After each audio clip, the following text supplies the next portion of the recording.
Okay? So that's going to be a lot of played out in 2020. Right? When you look in the mirror, you don't like what you see. What do? Do you fix your face? Do you you get the eye boogie out? Clear the nose, get the night drool off the side, or do you smash the mirror? So we're going to be seeing a lot of that played out in personal dynamics, people coming to a clearer vision of their life, what they've been putting their ashe into. And then how do they sit with it, But then again, right, blind faith, like, not a good season. 2020 is not a good season to be a pastor. 2020 is not a good season to be a rabbi, where you got to have people, you just tell them something and they supposed to believe you. Why? Because you the preacher. Because I'm the pastor. That's why. People going to be able to see through that.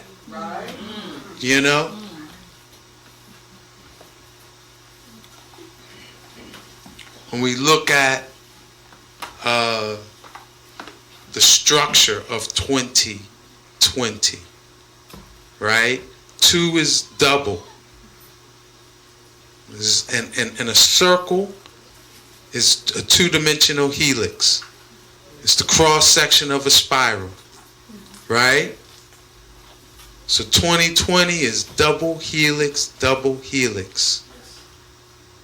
This is a year of DNA activation. And this is all just numerologically. DNA activation. I would say I envision the youth being born in 2020 to be like, to demonstrate a lot of what them associate with those X-Men potential. And even just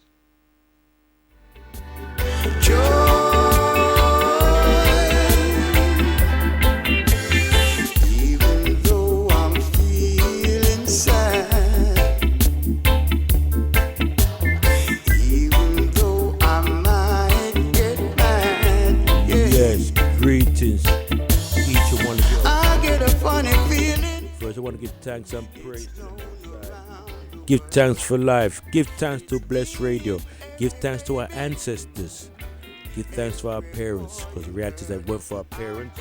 We want to be here right now. It's a joy to be here. So the music car, Joy by Barry, my good brethren still. See? So I want to give thanks for each and one of you out there. As we know, this is the Kwanzaa spirit. This is the first Kwanzaa that was taking place at the Western Culture Center. Enough people down there can full joy themselves. See? So we're focusing on personal development. And again, I want to big up fellow presenters and DJs on this radio. Big up to my brethren, jammers every single time. Spotify brethren. I want to big him up. Big up the master head of Blessed Radio, who is the kings of kings and the lords of lords, the conquering lion. With my brethren Leon, pick up the status every single time. You want to kind of look after me still. Okay then, just lock into the big one. And if you love one, give him a hug and a squeeze and say to him, you're my friend for life. You're my friend for life. Every boy and girl, I've got joy. Ragga D, you're going some things, So I want to big up Ragga every single time. Ragga don't stop making me laugh, They can miss him still, I give thanks for life. Joy, joy.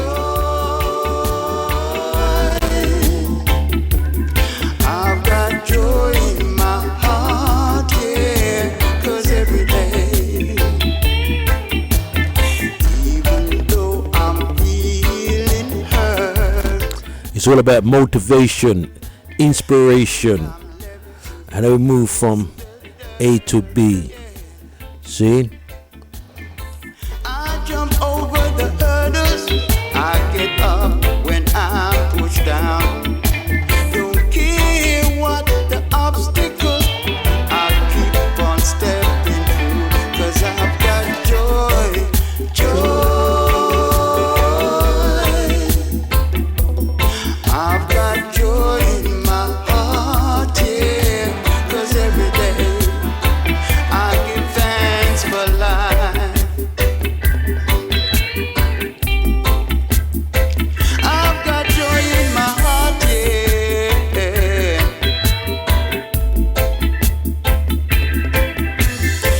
Even though I'm feeling hurt and I'm left to kiss the dirt, yeah. I'll jump over the hurdles. I get up when I'm pushed down. No one can stand in my way, 'cause your love is in my heart. I've got joy, joy. I've got joy in my heart, yeah. 'Cause every day I give thanks for life. Joy, joy.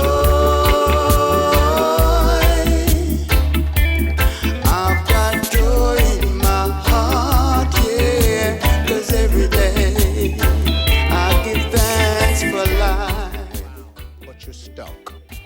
Have you been struggling to make ends meet and I've can't got seem joy in to my find heart, a way? yeah. That's a big problem out there today. Well, my next guest has answers and a lot of secrets to breaking through. She is a 6-time best-selling author, one of the most sought-after motivational speakers out there. She's a millionaire entrepreneur, and she is a true inspiration. Please welcome my friend, Lisa Nichols. Hey, Lisa. Hey, darling. How you Nice feeling? to see you. Good. I'm wonderful.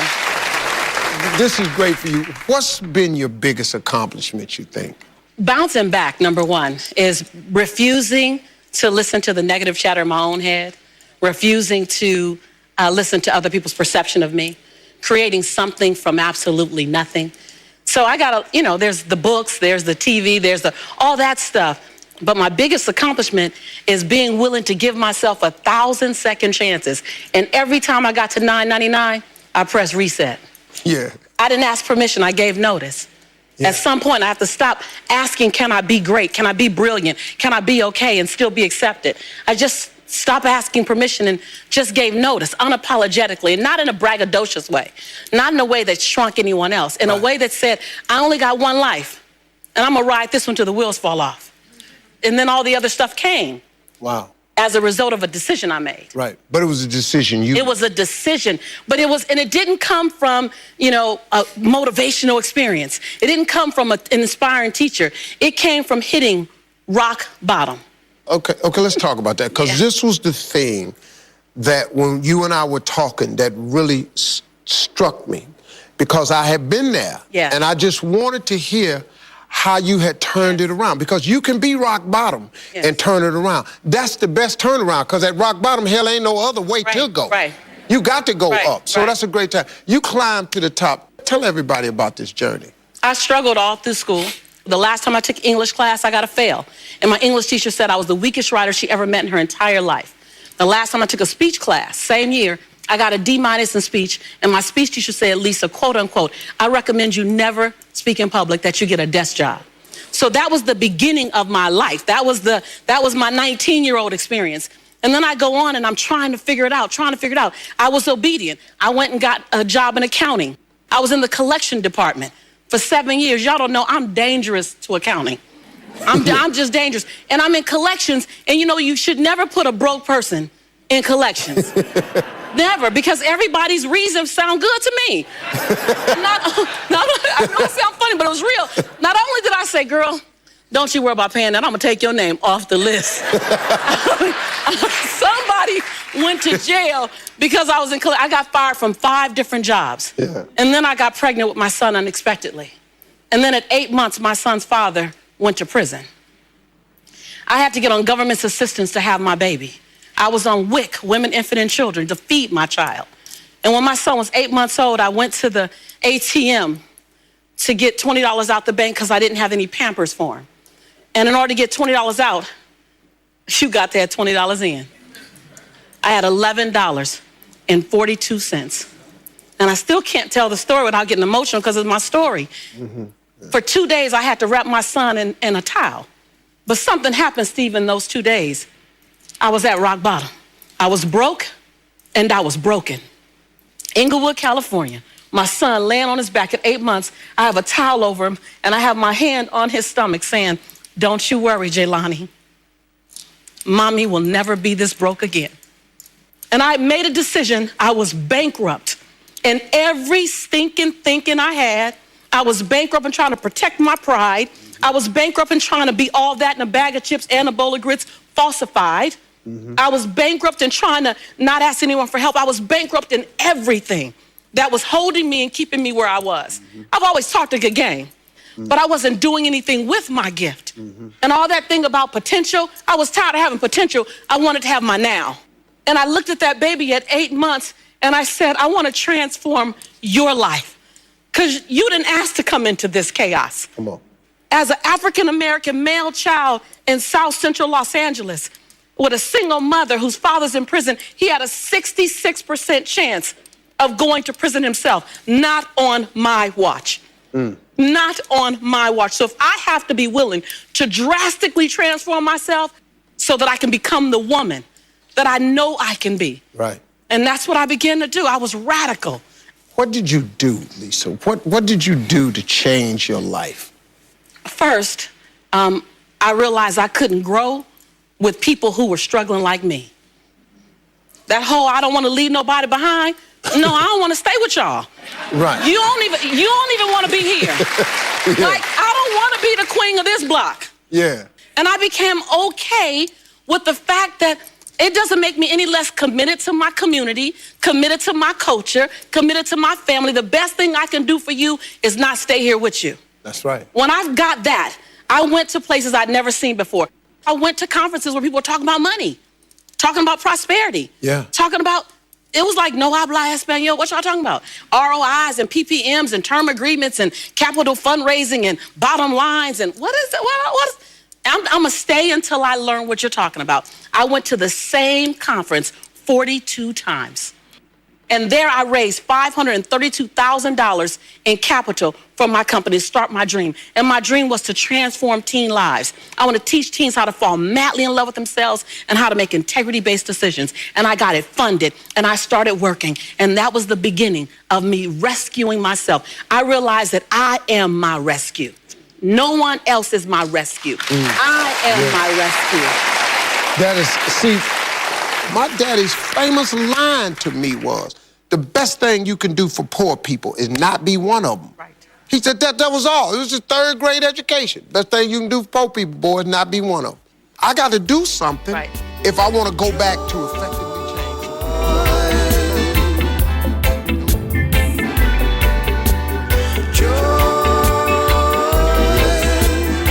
Just listen to Lisa Nichols and her journey. Let's find out what's in breakdown. I'm cool. I just need to get back. No, something's in breakdown. Breakdown doesn't mean like Jack and you look. It means something in my life isn't the exact way I want it. We always have Interview by Steve Harvey. So the number one thing is to be authentic and Like I said, your mess has become your message. You know, I mean, the reality is someone lost 40 pounds and I found it.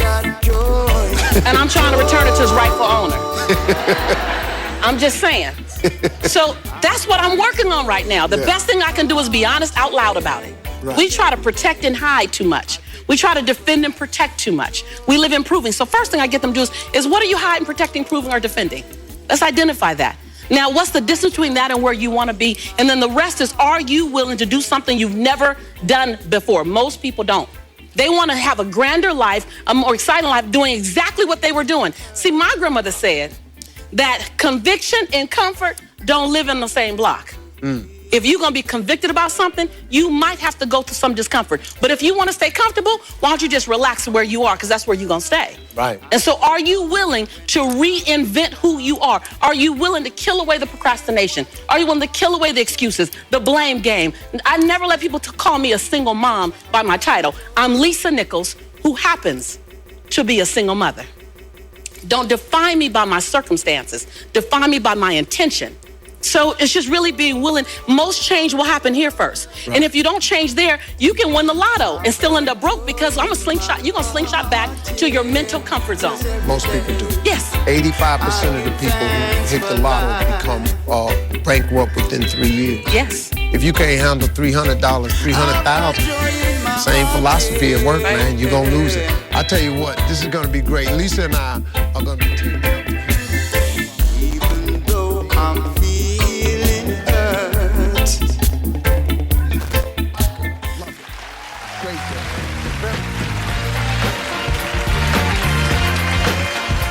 Coming up next, she's a great mother and wife, but needs help with her own life. I'm in a rut, and I feel like I failed myself. Will Lisa's real-life lessons be the breakthrough she's been looking for? So the tongue in your mouth and the tongue in your shoe are going in two different directions. Okay. And later, Steve's spectacular surprise for a night she'll never forget. You can't go without the perfect ride.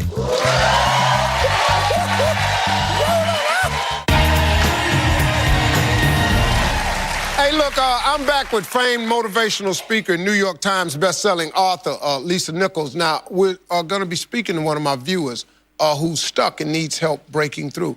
Where's Jen? Hi, Jen. Okay, what's going on in your life? I'm in a rut, and I feel like I failed myself. I've been a mother for 19 years, and when I got pregnant with my children, I gained about 50 pounds, and I've never been able to lose the weight. I've been on every diet that you can imagine. I need your help breaking through. Jen, first off, all coaching and love doesn't come served with warm cookies and milk. So may I coach you transparently and authentically, even if it doesn't feel good, if it stings a bit? Sure. I see you cringing a little bit. Yeah, a little bit. Right, because the truth sometimes stings. Right. Okay? Yep. So the reality is you're inside of a decision. There's something emotionally that's causing you to want it but not go get it. Now, we love to blame it on our kids. Yeah. But when my son got 11, I had to stop blaming the 40 on him. Like, that's not even fair, y'all. Right. Right? Right. Yep. So you gained weight to have a child, and then the child came out, and then you had a choice. That's the reality, and I'm living that with you. Yeah. Okay, sis? Yeah. And so now there's something. There's a comfort zone. You're married. Your husband's there. There's something that occurs emotionally when you think about yourself sexy at your ideal body. You see how your face changes? There's the emotion coming up. There's an emotional decision that's holding you to it. What's that thing? And you don't get to go home and figure it out. You don't get to, I don't know. I don't know is a sexy excuse to not work on it now. Okay. Okay? Sure. So there's something about the idea of being fit and sexy. What does that bring up for you? First, top of mind. It's a little scary. There you go. There you go. Why would you run towards something that's what? Scary. Why would you run towards something that's scary? Yeah. We say we want it, but actually, if we go back layers and layers, there's something there that's incongruent with what we say we want. So the tongue in your mouth and the tongue in your shoe are going in two different directions. Okay. Right? I can't open wide, but I got to show y'all, right?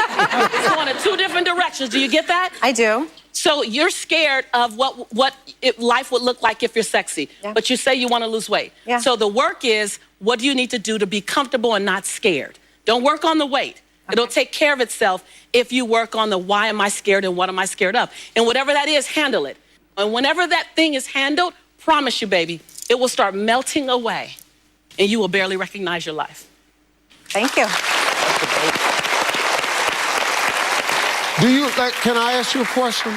Certainly. Do a lot of the, your circle of close friends, do you all have the same, dilemma? No, they all tell me that I'm crazy and that I look fine. I don't have a problem. But that's not how I feel. So then... How do they look? Well, to me, they look fine. They don't have a problem. Okay. let's imagine you're all kind of in the same club. Okay. Everybody has some unwanted weight. Yeah. Everybody's got some unwanted pounds. Not in the club by yourself, but Right. if that's the club you're a member of, if you shrink down and get sexy, can you still be in that club? Right. Or will they be going over here going, Right. really? Because that's what an association brings on participation in my life. If all your friends are there and you all complimenting each other with, you crazy, you look fine, and you don't really feel fine, and you telling them they look good, and they don't really feel like they look great, but that's the club you in. Right. Hell, if you get out the club, you might lose your friends. Can I just tell you one thing to tell your friends? Yeah. When you go home, say, do me a favor. No longer hold me accountable to the woman that I am. Hold me accountable to the woman that I'm becoming. I will. Thank you. You're welcome. Go and get fine. You hear me? And I think that's the greatest thing that I learned from you when we were talking in Florida.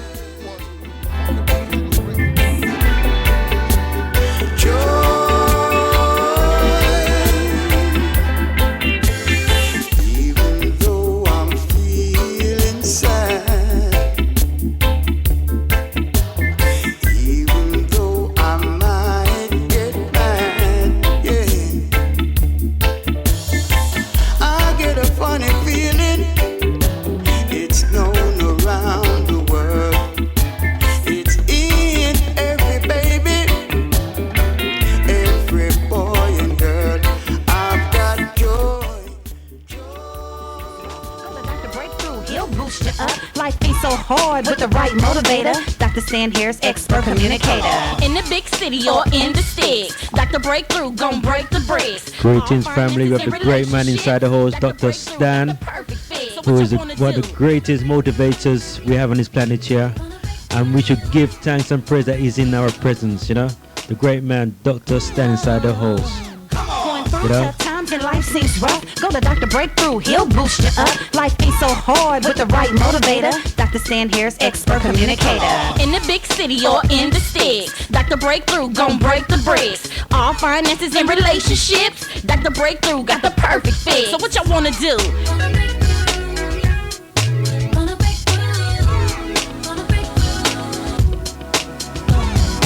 International breakthrough facilitator. Dr. Breakthrough can develop money makers. When you wanna break through, he'll come through. And Dr. Stan Harris is the one to help you. Never have to worry, never feeling blue. Gotta call the doctor so he can help you. Get a breakthrough, what y'all wanna do? Get a breakthrough, what you trying to do? Motivate you.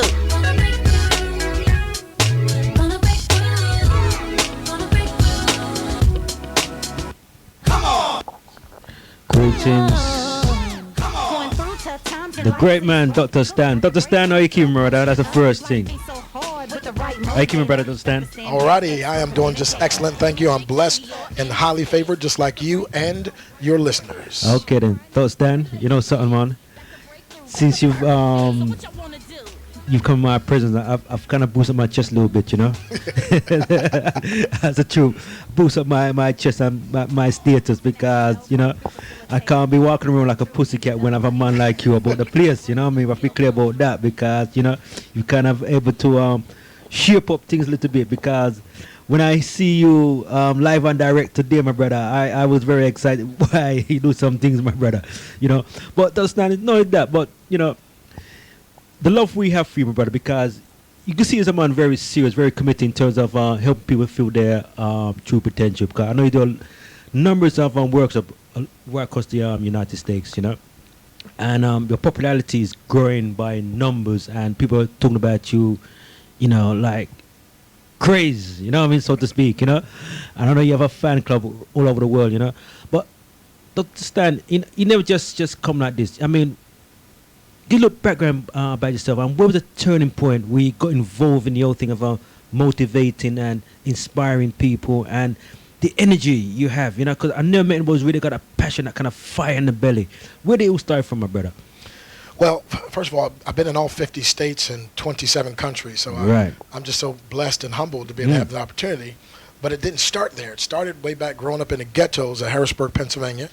And as a 6-year-old boy, a gang of teenagers jumped me, grabbed me, beat me up, stomped all over me, threw me out in the middle of the field, and then they took a bucket of tar, poured it on my face, poured it on my body, took a bunch of feathers. They threw them on me, and they left me there. For real? For real. And the sad part about it, these weren't white folks. People look just like me. Yeah. Because see, sometimes the worst prejudice we have is what I call black on black prejudice, Right. when we don't appreciate each other. But there in the ghettos, it happened to me, and I wanted to learn how to protect myself. So my mother wanted a free month of karate lessons. I went with her, and they were kicking, chopping, screaming, and I watched. I thought, man, this is great. And then her free month ran out. She started paying her money, and she actually got to a place where we called her too good. Now ask me what's too good. What's too good? Her and her boyfriend got in a fight. She knocked him out. She hit him with a side snap kick in the jaw and knocked him out. I looked at my brother Ronald. Ronald looked at Lonnie. We looked at the guy on the ground and said, man, whatever you do, don't mess with my mama because she bad. And it dawned on me, if the martial arts could help my mother, it probably could help me. So 39 years ago, I got started in martial arts. One, I wanted to learn how to protect myself. And two, I thought if I became a champion, somebody would care about me. Yeah. But now 39 years later, I find myself as a 10th degree black belt. There's less than 100 of us in the entire world. I've been voted into the Black Belt Hall of Fame as well as the Motivational Speakers Hall of Fame. But I tell people that became because of this.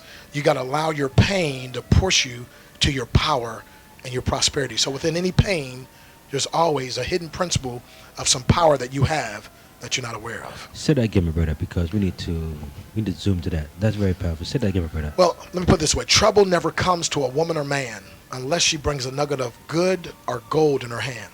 So within any person's pain, there's also power. So people who've been through the pain and great adversity need to understand that pain didn't come to destroy them. Literally, it's coming because they're going to be used of God to help deliver other people and to inspire and to motivate and encourage other people who are going through those similar circumstances.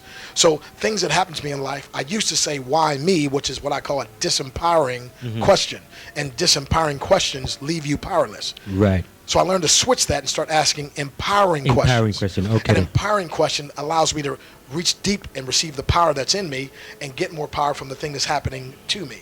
So an empowering question is, what can I learn from this? Right. What are you trying to teach me? What can I do differently? Right. How can I? So asking those questions are more empowering questions. So because of that, like I said, that literally is what got me started in martial arts, and also they taught me discipline, which I just wanted to learn how to defend myself. I said, no, you got to learn discipline. Well, the discipline is the thing that allowed me when I got started in business to keep succeeding, and people started saying, well, we need you to talk to us. So I started talking, and people started saying, man, well, we'll pay you. You need to go talk over here. You need to go over here. So make a long story short, I tell people I'm not just a motivational speaker. I'm actually beyond motivation. And this is not the down motivation, because we all need a motivation. It's That's like right. taking a shower. You got to have one every day. Yeah. Like a matter, sometimes I need one twice a day.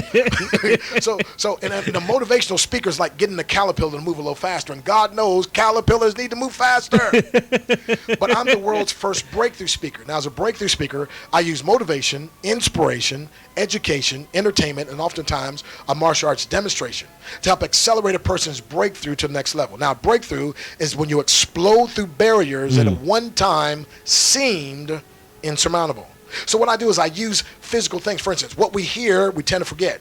What we see, we tend to remember. However, what we experience, we never forget. So I create an experience so that people, instead of just talking about a breakthrough, they can experience a breakthrough. So let me give you this illustration. The motivational speaker, again, helps to get the caterpillar to move a little faster, and they do need to move faster. Right. But I, as a breakthrough speaker, assist the caterpillar into getting into the cocoon, and then out of the cocoon as a beautiful butterfly. Come on now. Right, That's right. called total transformation. This is just music to the ears, my brother. What come on mind straight away, because this is something what Johnny Wimbry says, that his mess has become his message.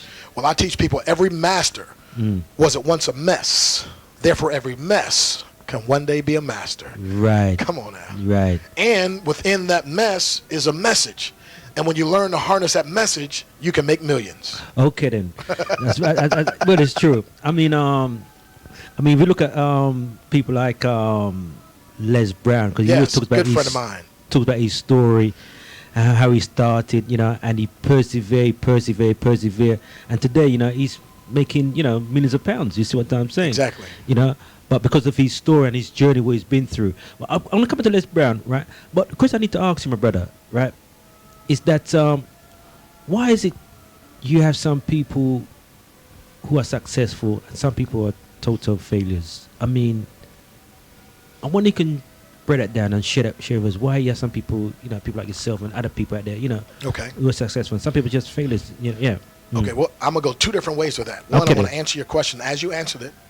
And then two, I'm going to cut off and then totally reframe that whole success failure thing. Right. Because that's something that really helped me. But let's go back to my good friend Les, which, by the way, last time I was here in the UK, Les and I spoke at an event for a company called Success University, Yeah. which I'll be speaking for tomorrow.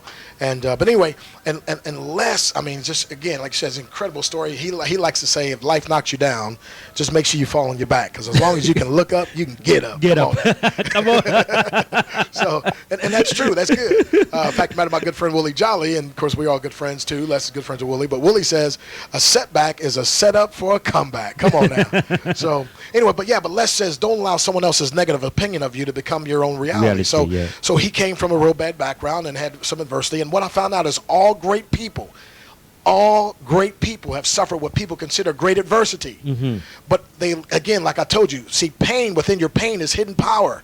And hidden power can be used to harnessing your pain to create your power, and then you can take that to create profits. So Les took the thing that happened to him and create a great story out of it, and now he's been paid multiple millions of dollars to fly around to speak and to travel and to speak to people. And again, myself, I've been in all 50 states, 27 countries, and literally I tell people this: facts tell, but stories sell. So if you can learn to tell your story, and we all have a story to tell, yeah. And the thing is, the message that someone in the world needs to hear the most, they can only hear it and receive it when they hear you. So you got to tell your message. Because again, some of us can speak, some people speak very fancy, some people are very bombastic, other people are very quiet. It doesn't matter. The issue is God has placed within your bosom, within your heart, a message that the world can't quite get it until they hear you. And that's why when I speak with all these great people, I'm never intimidated, because when I come, I'm only looking for the one that's looking for me. And the one that's looking for me gonna get it when I get up. Come on now. So principles of success, and again, I'll give you a couple of those, and I'll twist that on you. But first of all, people who, and I like to say this, people who are walking in their power. Yeah. Because all of us are powerful, just some folks hadn't walked into their power yet. That's right. Here's a principle. Number one, they learn to spend maximum time with maximum people and minimal time with minimal people. People who are not yet walking into power, they do the opposite. They spend maximum time with minimal people, and they spend minimal time with maximum people. They spend maximum time on minimal projects, minimal time on maximum projects, and people who are successful and powerful spend maximum time on maximum projects and minimal time on minimal projects. Right. So a person who's always complaining, a person who's always making excuses, now again, in the eyes of God, we're all equal. But when I'm talking about when people are always making excuses, they're always being a victim and all that, they're what I call VDP, very draining people. That's the kind of person I don't have a whole lot of time to spend time with. Why? Because the good book, the Bible says, when you go to a town to preach, and if they don't receive your message, dust your feet off and walk on to the next. Why? I believe if you stay there trying to convince them of your message, their doubt will start rubbing off on you. Let me just interject there, my brother, because I'm glad you've kind of touched on that, the whole thing about victim. Because the thing is that, would you say that when we talk about victim and you're a victim, you're kind of tracking it to your subconscious? Exactly. Right? And you're bringing all these things to you. So you can't see no way out, because that's what you want. You said that you're a victim and you bring it to your subconscious. So what we should be about doing is changing our language. Right. Right? And have a game plan. Exactly. And be focused where we want to go to. Because, we just, if you see all victims, for example, in the UK, there's this, and the brother would say that, gun and knife crime. Here we go, gun and knife crime. That's where we go. It's gun and knife crime, but that's where you're tracking to your subconscious. Right. Yeah. Exactly. So I just thought inject in, my brother. Yeah. Well, and since you said that, let's do the whole switch on the word success. Then I tell people, technically, there's no such thing as success or failure. Right. There's just results. Okay. There's favorable results, and there's unfavorable results. See, here's what happens. When we start saying success and failure, so somebody does something and they, quote unquote, so they get success, so now they think they're somebody, they're above everybody else, so they don't have to listen to anybody else. Right. So now they're proud, haughty, lifted up. This other person doesn't have that quote unquote success. They have failed, so now they start looking at themselves as a failure. Failure, right. Now, if you look at yourself as a failure, you can only fail. Right. And see, so here's the point. I say there's no such thing as success and failure per se. There's just results, favorable and unfavorable results. Here's why I say that. Because when I do something and it comes out good, that's favorable results. Now all I have to do is track what I did and do it again, and I get some more of it. Or do more of it, and I get more of that.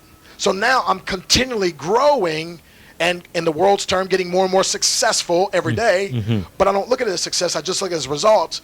And so I want to keep tweaking that and get more results. Now, if I get unfavorable results, what people call failure, if I think of it as failure, then can you imagine if I'm thinking myself, like you said, as a failure, I can only fail. So I got to get that on my mind. So if I say, I just got unfavorable results, now what do I need to do? I just need to tweak what I've been doing. So I go from unfavorable results to favorable results. Now I'm not suffering from low self-esteem. I'm not beating myself up because I'm just a failure. Woe is me. And by the way, a person's not a failure because they fail. They're only a failure if they quit. But again, if you can totally reframe the whole thing by taking that all out. No success, no failure, just results. By the way, when things go wrong, as they sometimes will, and the road you're trudging seems all uphill, when the funds are low and the debts are high, and you want to smile, but you have to sigh. If care is pressing you down a bit, rest if you must, but please don't quit. Success is failure turned inside out, the silver tin of the cords of doubt, and you never can tell how close you are. Victory may be near, though it seems afar. So stick to your guns when your heart is hit. It's when things go wrong that you just mustn't quit. And there's somebody listening to this recording, somebody listening right now that's just at the verge of giving up because they think they're a failure, when literally all they've gotten is unfavorable results. If they just switch, they can tweak it, they can get better results, and then get back up and go. So come on now. Come with it. Yes.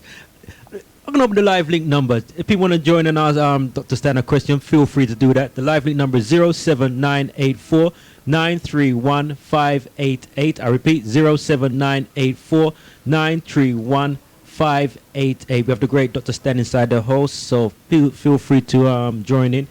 Dr. Stan, another question will come to mind straight away is that when we look at people who are successful, right? There is let's take this live link here. All right. Yeah, let's. Greetings. Greetings, SLR Studio. How are you, Dougie? Fantastic. Okay. Sister Gaz once again finding her voice. Okay, fantastic, Sister Gaz. Literally just, I was listening, but I was also talking in the background, and I wanted to say something specifically to Dr. Stan. I've never heard him speak before. Okay, then. But in relation to some of the things I was saying in my show earlier, I would love a recording of this show. Okay, because then. When he starts to talk about the word success and failure, I actually replace that with my words, did I achieve or didn't I achieve? Did I achieve my goals? So, from my point of view, fantastic talk. And anybody that gets any sense of inspiration, yes, take it forward, because there has been times where I've wanted to step to one side, especially what's going on in the Christian culture scene. And it's easy to quit. That's the easy bit. The hard bit is getting up and stepping forward the next day. Okay, then. So please keep the talk on this level going, because we as a black race have been taking too much outside influences to dictate who we are. Yeah. I say Colin Powell and Barack Obama, for example, just as a point to prove. Yeah? We are so low-minded from their point of view that we can only support one another because of the colour of our skin, not because of the level of our intelligence. Right. I'm not going to take up any more time on the show. Dr. Stan, keep up the good work. Okay, then. Give chance. Sister Gap, you're a powerful sister, man. We can feel the vibration, you know what I mean? We can feel it. We can feel it in our stomach, you know what I mean? And she said I was doing a good job, so we are a warrior tribe, okay? Yeah. We come from strong blood. Doesn't matter how much they try to dilute us, we will rise to the top. More power, my brother, this evening. All right. More power to you. Give love, man. Good day. Yeah, man. Give that. Boy, Sister Gap just coming live and direct. Boy, she loved the vibe. She said she liked me, so you know what? I say she's a good judge. but let me give you a little thought on that when she talked about we as a people need to support ourselves. Because one of the things I do as a breakthrough speaker, I use martial arts demonstrations. Like I'll write things on boards that we need to break through, and so I physically show the breakthrough that psychologically people have a breakthrough. For instance, right now, if you're buying something, you can write down the word limiting beliefs. Limiting beliefs. Because right in the middle of the word beliefs is a three-letter word called lie. Yes, that's right. So a lot of our beliefs are based on lie because 95% of our belief system is developed by the time we're 5 years of age, which means we didn't figure that out. It's what our parents said, it's what society around us was saying, and we just adopted and adapted those things to ourselves. And so what I've been finding out is when you start believing in a lie, you live a limiting lifestyle. So one of the things I thought was because I was black and grew up in a single-parent home, that maybe I couldn't quite have that level of favorable results. Until one day I heard a poem that helped set me free. It goes like this. Fleecy locks and black complexion cannot forfeit nature's claim. Skin may differ, but affection dwells in black and white the same. Rise so tall as to reach the port, a glance at the ocean at a span. I must be measured by my soul. The mind is the standard of a man. And it dawned on me, it's not the color of my skin or the texture of my hair, but rather it's what is in my head. And I tell people, by the way, listen, what you have in what you put in your head and what you allow in your heart determines what God can bring to your hand. And if you want God bringing more to your hand, you've got to learn to start putting more in your head. Right. Come on, man. Come on. This is music to the ears, my brother. Music to the ears. Yeah, we got to break through all these limiting beliefs. They say, if you put a flea in a jar, the average flea can jump about 18 inches. But if you put a flea in a jar, let's say 10-inch jar, put the lid on it, that flea will jump up and hit his head enough times to where literally you can take the lid off the jar, and the flea will jump up and stop where the lid used to be. Now, that's not the dangerous thing. Now, it used to jump 18 inches. Now it's only jumping 10 inches, right? But the danger is the baby fleas.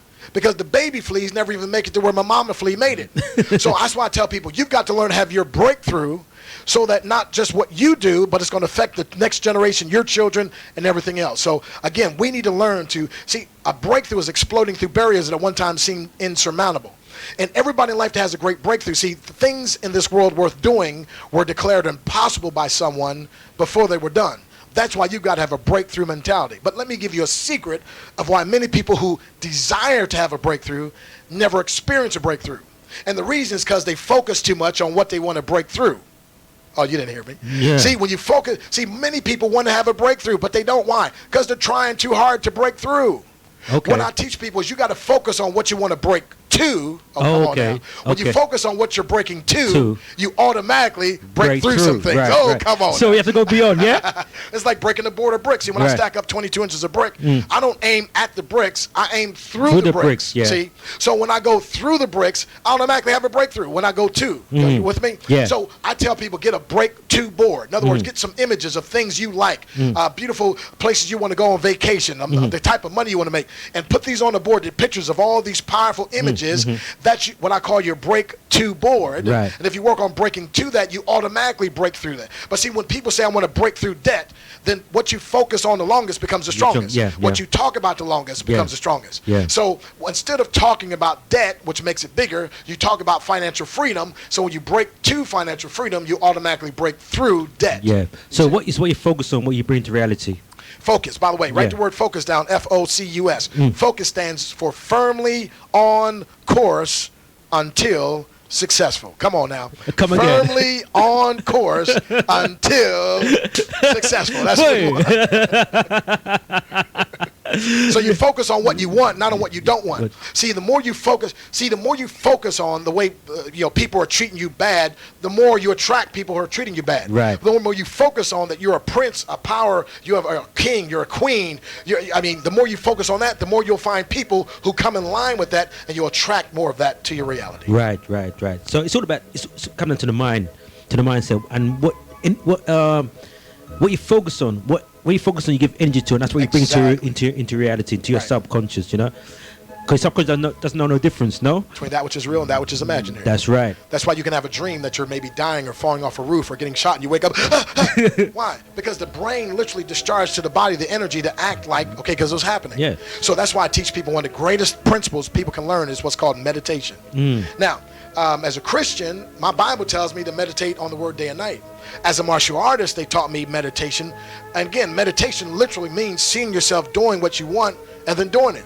So I tell people, before I break a stack of bricks, I've already broken them. You've already broken it, yeah. See, if I can't break it in my mind, I'm sure not going to try it. So meditation is I stop and take it. For instance, when I was on the plane, I meditated on me coming tonight and speaking. I saw me speaking to the crowd. I saw the crowd warming up to me. I saw the crowd saying, man, this guy's good.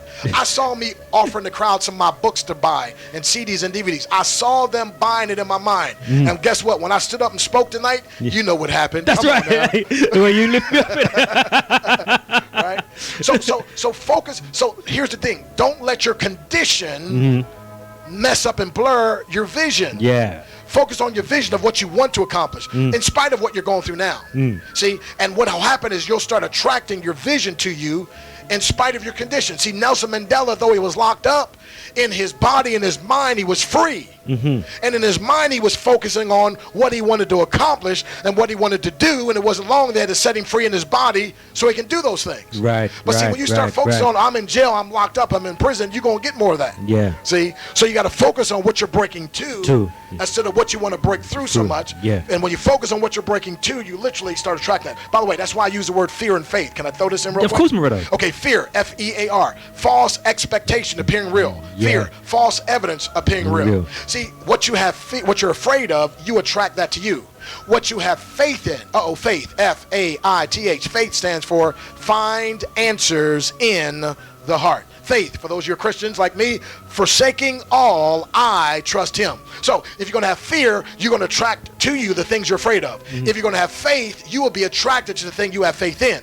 So you remember as a child, we were afraid of a dog that was going to come after us, and the dog responded to our fear. Yeah. People say, well, I want to start a business, but I'm afraid it's going to fail. And they're right, it will fail because they're going to attract that fear. So what you're afraid of is attracted to you. The good book says the thing that I feared the most is come upon me. So when you're afraid you're going to get diabetes, when you're afraid you're going to get prostate cancer, when you're afraid your business is not going to be right, when you're afraid your relationship is going to end up in a havoc and a wreck, you're going to attract that to you. But when you have faith that your business is going to be powerful, when you have faith you're going to have good health, when you have faith, come on now, you then are going to attract that. You're going to be attracted to people who are going to link to you that will help you reach the things that you desire and deserve in life. So that's why my next book is called Breaking Through to Success That You Desire and Deserve, a 6-step proven breakthrough formula. Come on. They ain't hearing me up in here.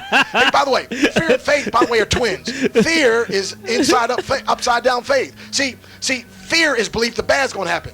Faith is belief the good's going to happen. If you're going to believe something, you might as well believe the good's going to happen. Come on now. Yeah. So go to my website, drbreakthrough.com, www.drbreakthrough, that's drbreakthrough.com, T-H-R-O-U-G-H, drbreakthrough.com. You'll see some stuff there. But I just put up a new website, and that's called Free From drbreakthrough.com, and I got some free talks up there and some other things people can get absolutely free. But instead of being captured by fear, I want people to live by faith, because through faith people have accomplished great and mighty things. Okay then. I mean, talking about we attract as well, because I had in fact he was here, he mentions on the radio station here that for example, you have women said that there's no good men about, right? Now then, and obviously they attract that kind of energy, yeah? As a man thinketh in his heart, so that's right. As a woman thinketh. But let me put one further, right? Okay. My friend was telling me this, that he saw a woman with a t-shirt saying that there is no good men about on her t-shirt. Right? Right? So obviously comes this man, you should show the man, because obviously she's tracking that kind of man. So I mean, you're absolutely right. It's what you focus on, is what you get. Well, and not only that, sometimes we get glasses. Imagine if I put some real dark sunglasses on you right now, everything you look at is going to be colored by those glasses. That's right. And sometimes what we do is we allow the experiences of our past to color everything in our present, and therefore we take our past, project it on our future, and recreate it over and over and over again, and we only see things in light of our personal experiences as opposed to what they really are. And you know, here's what I tell people. Like, for instance, one lady I got done speaking, she's like, oh my goodness, I've never heard anybody like you. You were so empowering, you were so great. And I said, well, ma'am, somebody said if you can spot it, you got it. So if you say I'm great, you have to be great, and there was a greatness in you that recognizes the greatness in me. Come on now. Are you see? So what I'm saying is that what our personal experiences, we can't allow that to clutter what the truth is. Now, as a man thinketh in his heart, so is he. Henry Ford said 2 kind of people: those who believe they can, those who believe they can't, and both are right. Yeah. So when we're talking about those things that we can't and won't do, and what things aren't, and so forth, we got those sunglasses on, and it colors everything. So if that woman that has that type of experience, every man she looks at now, she's going to look at through those colored sunglasses. That's right. And we've got to learn to reach up and pull those sunglasses off. And some of those brothers that was looking extra dark and bad, all of a sudden won't look so bad anymore. And even some guys who aren't. See, understand there's a difference between truth, stereotypes, perception. 3 different things: truth, stereotype, perception. Now, a perception is the way I perceive a thing. Stereotype is the way the average person so let's say perception is what I see or say. Stereotype is what they see or say. But truth is the way it really is. See? And so what happens is I can say, well, because I got jumped by a gang of teenagers when I was 6 years of age, all teenagers are bad and mean and ugly and they just want to hurt you. That's me developing now a perception based on what happened to me. That's right. Now, the stereotype is if a bunch of people say, yeah, all gangs, but the truth is all teenagers aren't that way. You see what I'm saying? So I got to learn to discern between that which is perception and by the way, when you start traveling more, meeting more people, you start seeing, like one of my friends said, there's only 6 mean and nasty people in the world. They just kind of move around a lot. But that sister needs to have a breakthrough, though, and she can see where literally because of her victim mentality, and we're not discounting that maybe somebody did her wrong, but she's doing herself even more wrong by focusing on the wrong that was done to her, and now she's projecting that to others. And men sometimes do the same thing about women when they've had bad experiences. Yeah, that's right. And we've got to learn, again, the difference between perception, that's what I see, stereotypes, what they say, but the truth is the way it really is. Well, I mean, perception to me is very important because, for example, right, there's a story I tell all the time that this father had 2 sons, right? It sounds like the father was an alcoholic. You might have heard that story. Oh, yeah, one of my favorites. Right? And it sounds like one of the sons was massively successful, right, and one was a total failure. And when they interviewed the sons, they asked him, so tell me, son, why is it you so successful? He said, you've had dad like mine. What would you do? Wow. They asked the other son who was a total failure. I said, what is a failure? Why, you had none of your life. He said, if you had a dad like mine, what would you do? Exactly. You see what I'm saying, my brother? Right. Same dad, same situation. Yeah. I mean, for example, one person's perception. That's right. Because, for example, I know particular families, right, where one of the brothers is spending so many years in prison, right, and one's doing great things, right? Right. And the question is, why is that? You see? It's the perception, Exactly. Same upbringing and so forth. And the key is we have the opportunity, the power to reframe things and to change. See? So that's what I'm saying, instead of saying, why does this always happen to me, learn to say, what can I learn from this? That's right. And we change and we can reframe some things. And so, I mean, it's amazing when people, and I write, by the way, on a board, victim mentality, because we got to break through that. Because some people, and by the way, it's kind of like the guy that had the cat that had the tail, just let the tail down there, the rocking chair, and the guy's like, and he's like, well, why is that cat let the rocking chair? It's just going over his tail. I said, well, I guess it ain't hurting bad enough. You know what I mean? And some people, until they hurt bad enough, they're going to go through that same thing, and literally before you even step on their thing, they'll put the tail out for you to step on it for them, or they'll project that happening because of what they feel, their own lack of self-worth and own lack of self-esteem. See, when I learn to feel good about me, I attract good things to me. When I feel bad about me, then I attract that. You see what I'm saying? Yeah. So yeah, it's part of the perception, it's part of what's happening, but also we got to learn to get people to take full responsibility, what's called personal responsibility. Now, when I'm a child, I can't determine some things, but once I become a man or a woman, now I can reframe my past. I look at my past. Dad left when I was 3. Never sent a dime. Never called me. Never. Listen, that's when I was a child. When I became 17 and when I got a man, I got a car, I said, I'm going to find out where my dad lives. I'm going to develop a relationship with him, whether he wants to or not. Are you with me? Yeah. And so I actually got to do that. But now, and some of my brothers are still upset. Well, he never came by. He never called. He never this. He never that. My thinking was, okay, maybe he was going through his own struggles. Yeah. And didn't know how to handle them, right? So what I'm going to do is, because of the way he acted, I'm not going to be that way with my children. Right. My children are going to have a dad around. I'm going to spend. You understand what I'm saying? Yeah. So it's all about how we reframe something in our own mind. So like you're saying, so one guy said, look at my dad. That's why I'm an alcoholic. Another guy said, well, look at my dad. That's why I'm successful. So it's the way we respond That's right. to things. That's right. We just want to have a better response. I tell people it's your attitude, not your aptitude, that determines your altitude. So how you go. is based on your attitude. Can I change? I have what's called an attitude adjuster, but can I give you a little piece of? Of course, my brother. One of the things, for instance, this thing called Murphy's Law. A lot of people heard of Murphy's Law. Anything bad that can happen will happen, right? It'll happen at the worst possible time. I was driving down the street one time. I pulled over the side of the road, stopped, and opened the door, said, "Get out, Murphy! Get out of my car!" I got to thinking, because one, I don't know who this Murphy guy is, and two, I don't like his law. So I got my own law. It's called Dr. Breakthrough Law. Would you like to hear it? Yes, okay. yes. Go to Here's it. Dr. Breakthrough's Law. Anything good that can happen will happen, and it will happen at the best possible time. Yeah. And I just say that to myself all the time. Anything good that can happen will happen, and it will happen at the best possible time. So now when things happen, I look at it in light of what's the good I can get out of this. Are you with me? Another thing I say to myself, around me are bountiful opportunities. Before me are endless possibilities. That's right. Within me is the one who has infinite power, and behind me, who cares? I'm succeeding in a great way, and it's getting better day by day. Watch out, world, here I come. Come on, come on, come on. Let's understand. Come on. This is powerful. This is music to the ears, my brother. I mean, I think that's that. I mean, I'm going to share something with you. Sure. I've got a brethren of mine. His name, he's joined the ancestors now, right? And his name is Martin Booth. And I interviewed him on this radio station. And he does a lot of work around relationships, right? Right. And I've been to a few his workshops. It's very, very good, right? And I said to him one day, tell me some mind, how comes you got involved in talking about relationships? He looked at me, started to laugh. And he goes, Dougie, listen to me carefully, right? Had women had contract on him, women tried to run him down with gun, knife, you name it, run him down. And he said to himself, it's not about them, it's about me. Why is it about me? I'm attracting these people to my life because, I'm a cool person. And he stopped and he started reading books on personal development, all kind of books, right? Wow. And he said to himself, yeah, these people are teaching something about myself. He come to a realization. So what he's come to a realization that people are really mirrors. You see? Oh, yes. Of himself. Right? Today, right, those man is his best friend. Could teach something about himself. So, life is a journey. Yes. You see? So why say to people that, life's it's an experience you're going through. Life's just a journey. So sometimes, you have to say to someone, well, is that the journey you really want to go to? Take a stack. Because people are mirrors of yourself, Exactly. Yeah? Yes. People are really mirrors of yourself. Yes. And that's what it comes down to.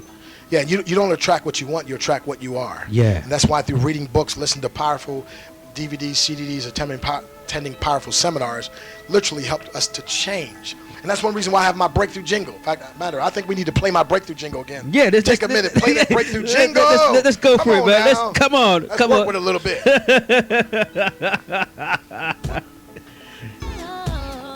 Come on. Go to Dr. Breakthrough, he'll boost you up. Life ain't so hard with the right motive. This is the breakthrough. So here we go. Get up and dance. Go to Dr. Breakthrough, he'll boost you up. Life ain't so hard with the right motivator. Dr. Stan here's expert communicator. In the big city or in the sticks, Dr. Breakthrough gon' break the bricks. All finances and relationships, Dr. Breakthrough got the perfect fit. So what y'all wanna do?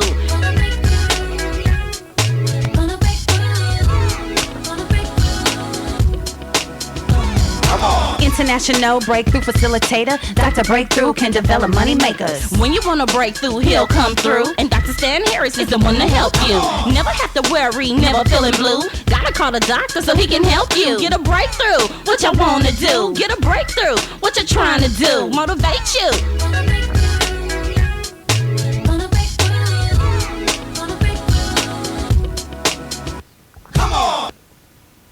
All right. Okay then, fantastic.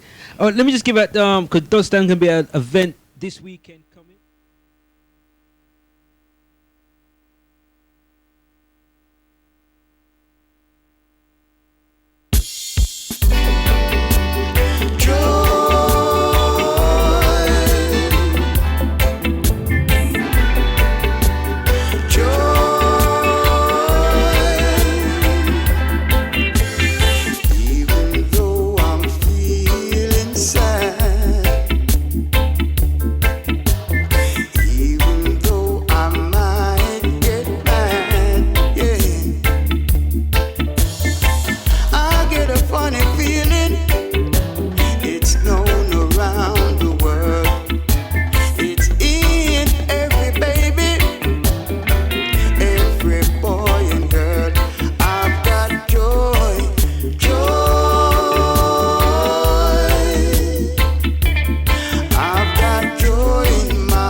So, yeah, if you want to register for that, like Dougie says, go online to W's, all the W's, livethedream2008.co.uk. Once again, livethedream2008.co.uk. Go there, check out the site, you can find out a bit more about Stan and the other speakers that are going to be down there, and you can listen to some of the tunes with Stan featuring on those as well. And I'm speaking tomorrow somewhere. Tell them about that, and then give them your number, Roy, in case they want to call you to track us down. Okay, all right. If you want to track us down and find out what's going on, this is the number to call. It's 07092 092 371. Okay, you got to slow down for me. Say that one again. Okay, you're from America, aren't you? Yeah. All right. Okay. I thought they spoke fast, but anyway, 07092 092 371. That's the number to track us down and find out what's going on. All right, thank you. So tomorrow I'll be speaking somewhere else. So Friday and Saturday, I'd love to have you folks. And man, I'm enjoying your energy too. Yeah, I'm enjoying it, man. I'm enjoying the people that are listening to us, because we're all connected. Now I'm gonna throw a quick poem to them if I can, if you don't mind. Yeah, we go through, man. But it goes like this: if you think you are beaten, you are. And if you think you dare not, you won't. If you'd like to win but think you can, it's almost a cinch you won't. If you think you will lose, you've already lost. For this powerful truth we find, success begins with a person's will. It's all a state of mind. Life's battles don't always go to the stronger woman or man, but sooner or later, those who win are those who first think and then know that they can. My name is Dr. Breakthrough, and I know your listeners can. Fantastic stuff.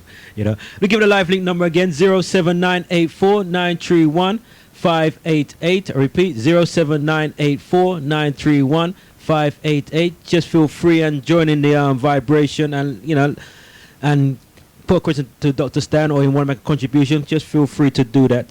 Dr. Stan, I want to talk about the great man, Les Brown. We can't leave here without you talking about Les Brown, man. Because that man there is. Yes. Yeah. In fact, the matter, a lot of times I call Les on his cell phone, and he's got one of my quotes.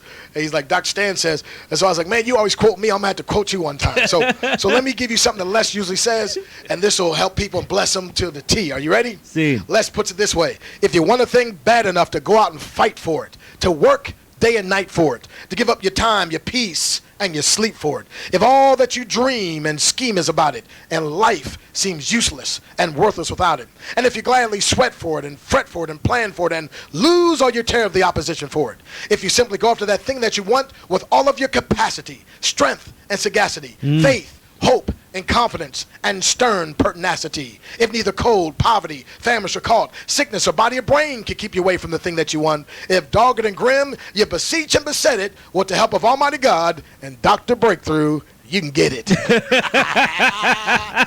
Yeah. By the way, we even wrote a book together, by the way. I co-authored the book. Yeah, Les Brown, myself. By the way, 42 different millionaires and mentors. We got together and wrote a book called Walking with the Wise Entrepreneur. Segments right here.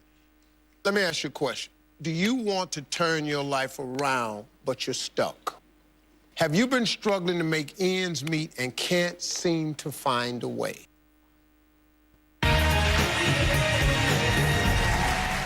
Okay, folks, this is going to be one of my favorite segments right here. Let me ask you a question. Do you want to turn your life around, but you're stuck? Have you been struggling to make ends meet and can't seem to find a way?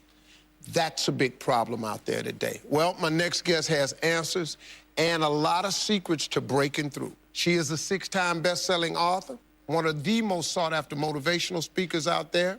She's a millionaire entrepreneur, and she is a true inspiration. Please welcome my friend, Lisa Nichols. Hey, Lisa. Hey, darling. How you feeling? Nice to see you. Good. I'm wonderful. This is great for you. What's been your biggest accomplishment, you think? Bouncing back, number one, is refusing to listen to the negative chatter in my own head, refusing to listen to other people's perception of me, creating something from absolutely nothing. So I got to, there's the books, there's the TV, there's all that stuff. But my biggest accomplishment is being willing to give myself 1,000 second chances. And every time I got to 999, I pressed reset. Yeah. I didn't ask permission, I gave notice. Yeah. At some point, I have to stop asking, can I be great? Can I be brilliant? Can I be okay and still be accepted? I just stopped asking permission and just gave notice unapologetically, and not in a braggadocious way, not in a way that shrunk anyone else, in a way that said, I only got one life, and I'm gonna ride this one till the wheels fall off. And then all the other stuff came. Wow. As a result of a decision I made. Right, but it was a decision. It was a decision, but it didn't come from, a motivational experience. It didn't come from an inspiring teacher. It came from hitting rock bottom. Okay, let's talk about that, because this was the thing that when you and I were talking that really struck me, because I had been there, and I just wanted to hear how you had turned it around, because you can be rock bottom and turn it around. That's the best turnaround, because at rock bottom, hell ain't no other way to go. Right. You got to go up, so that's a great time. You climbed to the top. Tell everybody about this journey. I struggled all through school. The last time I took English class, I got a fail. And my English teacher said I was the weakest writer she ever met in her entire life. The last time I took a speech class, same year, I got a D- in speech, and my speech teacher said, Lisa, quote unquote, I recommend you never speak in public, that you get a desk job. So that was the beginning of my life. That was my 19-year-old experience. And then I go on and I'm trying to figure it out. I was obedient. I went and got a job in accounting. I was in the collection department for 7 years. Y'all don't know I'm dangerous to accounting. I'm just dangerous. And I'm in collections, and you should never put a broke person in collections. Never, because everybody's reasons sound good to me. I know it sounds funny, but it was real. Not only did I say, girl, don't you worry about paying that, I'm gonna take your name off the list. Somebody went to jail because I was I got fired from 5 different jobs. And then I got pregnant with my son unexpectedly. And then at 8 months, my son's father went to prison. I had to get on government's assistance to have my baby. I was on WIC, Women, Infant, and Children, to feed my child. And when my son was 8 months old, I went to the ATM to get $20 out the bank because I didn't have any Pampers for him. And in order to get $20 out, you got to add $20 in. I had $11.42. And I still can't tell the story without getting emotional because it's my story. For 2 days, I had to wrap my son in a towel. But something happened, Steve, in those 2 days. I was at rock bottom. I was broke and I was broken. Inglewood, California. My son laying on his back at 8 months. I have a towel over him and I have my hand on his stomach saying, don't you worry, Jaylani. Mommy will never be this broke again. And I made a decision. I was bankrupt. And every stinking thinking I had, I was bankrupt in trying to protect my pride. I was bankrupt in trying to be all that in a bag of chips and a bowl of grits, falsified. I was bankrupt in trying to not ask anyone for help. I was bankrupt in everything that was holding me and keeping me where I was. I've always talked a good game, but I wasn't doing anything with my gift. And all that thing about potential, I was tired of having potential. I wanted to have my now. And I looked at that baby at 8 months and I said, I want to transform your life because you didn't ask to come into this chaos. Come on. As an African-American male child in South Central Los Angeles with a single mother whose father's in prison, he had a 66% chance of going to prison himself. Not on my watch. Not on my watch. So if I have to be willing to drastically transform myself so that I can become the woman that I know I can be. Right. And that's what I began to do. I was radical. What did you do, Lisa? What did you do to change your life? First, I realized I couldn't grow with people who were struggling like me. That whole I don't want to leave nobody behind. No, I don't want to stay with y'all. Right. You don't even want to be here. Like, I don't want to be the queen of this block. Yeah. And I became okay with the fact that it doesn't make me any less committed to my community, committed to my culture, committed to my family. The best thing I can do for you is not stay here with you. That's right. When I've got that, I went to places I'd never seen before. I went to conferences where people were talking about money, talking about prosperity, talking about, it was like, no habla español. What y'all talking about? ROIs and PPMs and term agreements and capital fundraising and bottom lines and what is it? I'm going to stay until I learn what you're talking about. I went to the same conference 42 times. And there I raised $532,000 in capital for my company, to start my dream. And my dream was to transform teen lives. I want to teach teens how to fall madly in love with themselves and how to make integrity-based decisions. And I got it funded, and I started working. And that was the beginning of me rescuing myself. I realized that I am my rescue. No one else is my rescue. I am my rescue. That is, see, my daddy's famous line to me was, the best thing you can do for poor people is not be one of them. Right. He said that was all. It was just third grade education. Best thing you can do for poor people, boy, is not be one of them. I got to do something if I want to go back to effectively change some people's lives. Right. Now, you have been known for helping people break through. Explain how this is done or what you do exactly. Well, first of all, you have to recognize, and this is the part where people resist. They come to me for help all the time. Okay, great, let's find out what's in breakdown. I'm cool, I just need to get back. No, something's in breakdown. A breakdown doesn't mean you need a white jacket and you on the floor. It means something in my life isn't there. I switch on the news. Just half expected to see another news of another young person that's been stabbed or shot. And I think to myself, enough is enough. They're going to be so long that we can talk about the issues of knife crime. Various TV programs going over the same things over and over again, the same narrative. But yet nobody's coming up with a solution. Nobody could come up with a viable solution to deal with serious youth violence.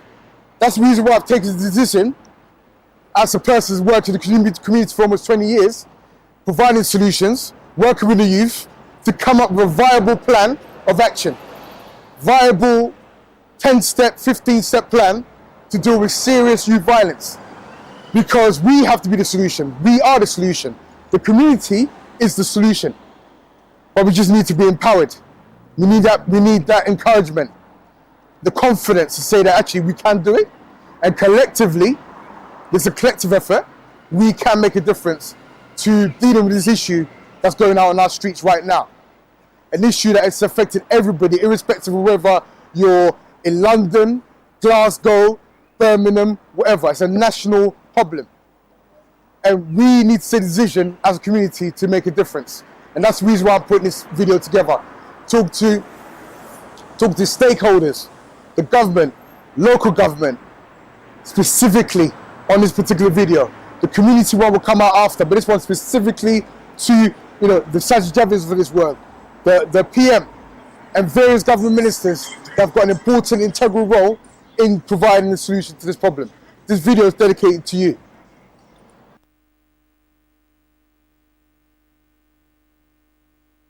We'll start with the short-term solutions to serious youth violence in the UK. The first solution is the reintroduction or introduction of guardian angels.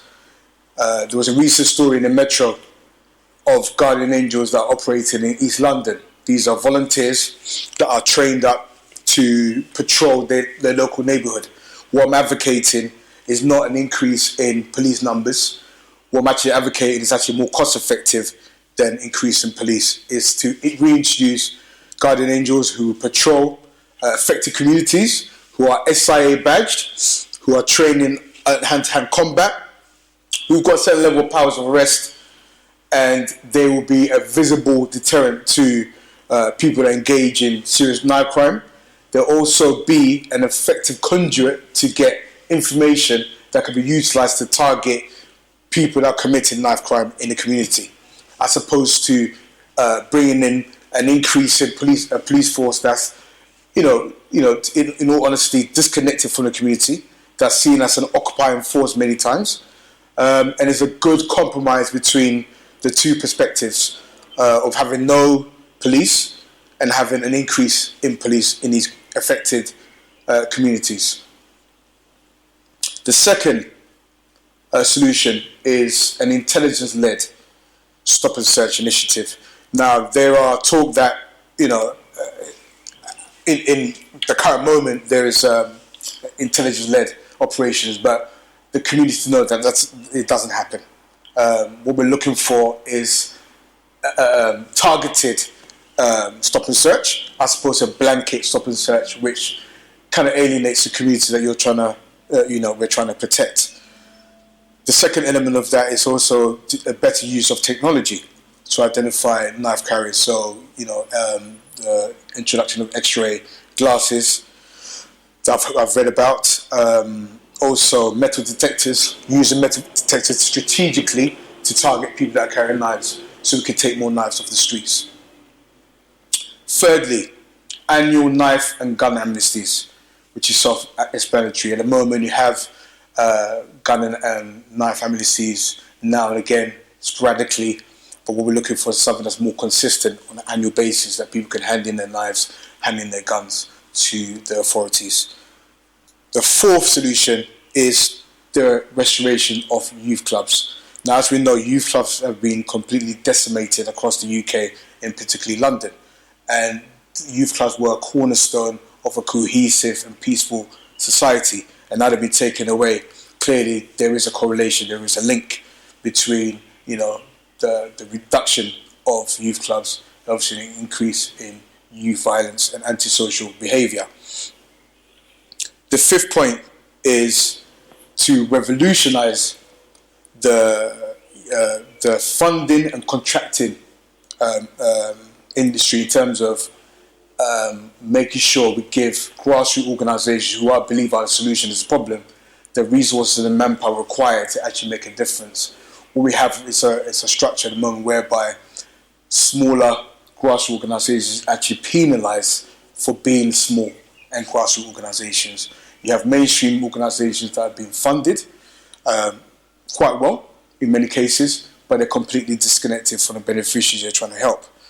And I think by operating a social enterprise structure, by operating a payment by results structure of funding, you negate this whole mistrust of grassroots organisations. You also give an opportunity to deliver on what they say they can deliver and what they actually are delivering, but on a small scale. So it's about helping to scale up the results that are happening in the community, all across the UK, but it's about scaling that up so the impact is felt right across society. Point 6, corporate social responsibility, CSR. We believe that the corporates have a responsibility and in fact a duty to support grassroots solution providers that are on the ground, that have passion in abundance, but not necessarily the manpower to deliver. So more collaboration between CSR, the corporates and grassroots solution providers that are on the ground, and reaching out to the corporate world to actually support in delivering these solutions. Number 7 is the social influencers. I'm talking about the musicians, the sports people that have clout. How can we work more collaboratively together to actually deliver the solutions? We've been reaching out to various, entertainers in an effort to do something collaborative to actually deal with this issue. So Access UK is reaching out to all the influencers out there. What can you do to add to the work that we're doing on the ground? We need your help, we need your assistance. And your voice is actually more powerful than the politicians that I'm talking to right now. So how can we utilise that? How can we harness your influence for the positive? Number 8, let's break the school to prison pipeline, which is there now. Let's make exclusions the last resort. What is the alternative we can use besides excluding our young people and leading them straight to the hands of groomers and gang members and county lines? We need to break the school to prison pipeline ASAP. Number 9, visible role models. And I say visible role models because there are lots of people, or actually I say there's individuals that are highly successful in affected communities. But what tends to happen is that once they're successful, you never see them again. They leave to go elsewhere.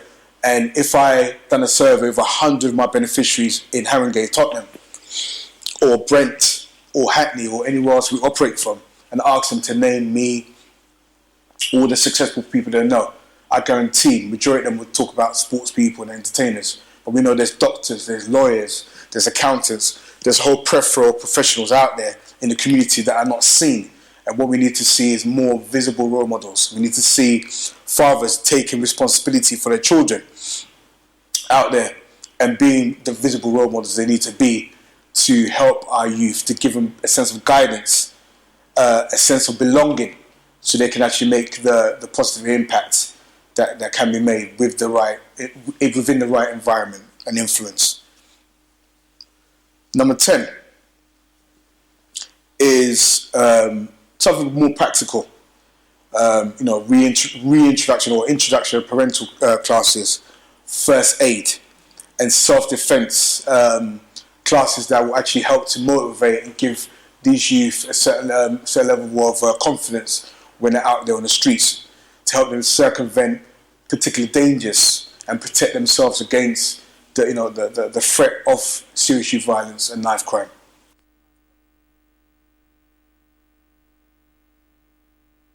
And we're going to go into the long-term solutions for serious youth violence in London and indeed the UK.